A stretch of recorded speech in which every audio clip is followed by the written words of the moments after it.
I wanted to ask you this. Do you think the criticism of Jayson Tatum has been fair? It's been weird. Or do you feel like it's fair, or has it been kind of a contrived, like media contrived argument to like not seem as if they're just flowering Boston? Because it feels like they're kind of contriving this like thing with Jayson Tatum and Jaylen Brown, like who's the best player on the team. And it's like, what do you feel about that? I mean, that's definitely a media topic of like, is Jaylen Brown actually the best player on Boston now? Like, has he overtaken Jayson Tatum?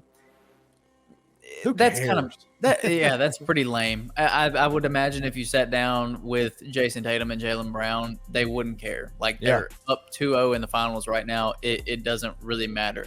Right. Do I personally think Jaylen Brown's overtaking Jayson Tatum? No, I do not. No. Has Jayson Tatum weirdly always been like a target for criticism outside of like his first and second year, like when he was 19 years old, going at LeBron in I think it was in the Eastern Conference Finals. He's kind of had this. But so has Jayson Tatum and Jaylen Brown have been targets.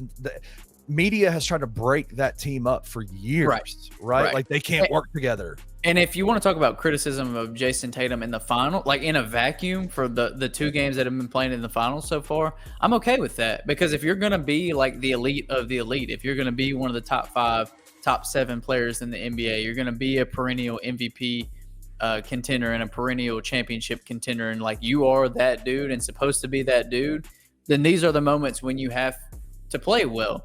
So as far as for like personal legacy or however he's played in the finals, I think criticism is fair. But ultimately, if they sweep Dallas and Jayson Tatum doesn't go over 20 points in the whole series, I don't think he's going to care, because it's better than him scoring 44 and 45 in the finals or in the Eastern Conference Finals in years past and coming up short.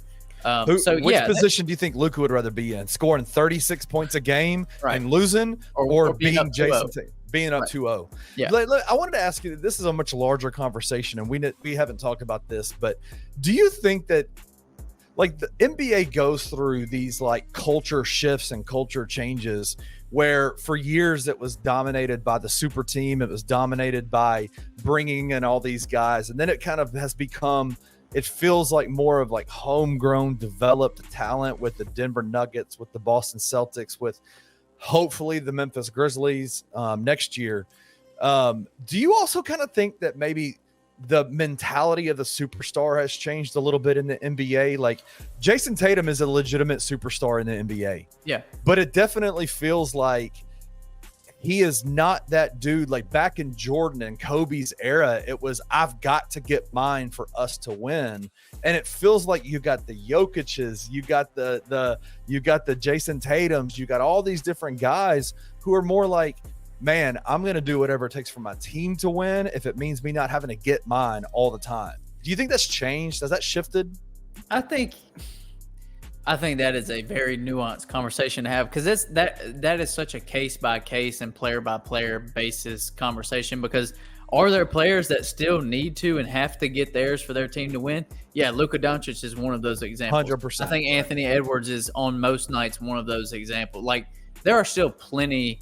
John Morant's going to be is that guy most of the time. Like there are still obviously plenty of those circumstances. But yeah, I think there are more of those scenarios now where a star elite level player doesn't have to be the best player on the floor every night for that team to win. But I don't think that's anything about the individual players. I think that's more to say about the way that the teams are being built right now in this current era versus the super team era. Like LeBron, D-Wade, Bosh, like you always knew who the head of that spear was. Like LeBron was always the head of that spear. He's always the guy. And now you can have, Jamal Murray and Nikola Jokic, and Jamal Murray can be the head of that spear on some nights, or Jokic can be the head of that spear on some nights. Or Michael Porter Jr. can come in and dominate a game, right?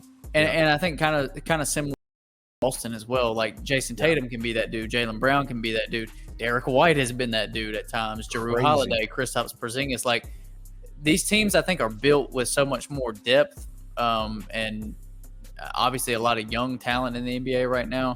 So I think it's shifted a little bit, but obviously there are still those players that have to get theirs. They have to get theirs for the team to be on its All right. at its best. Before we move on to the next topic, does Boston sweep or does Dallas get one? Dallas gets one. I'm gonna say Dallas gets 4. Boston wins in 5-4-1. That's where I'm at right now.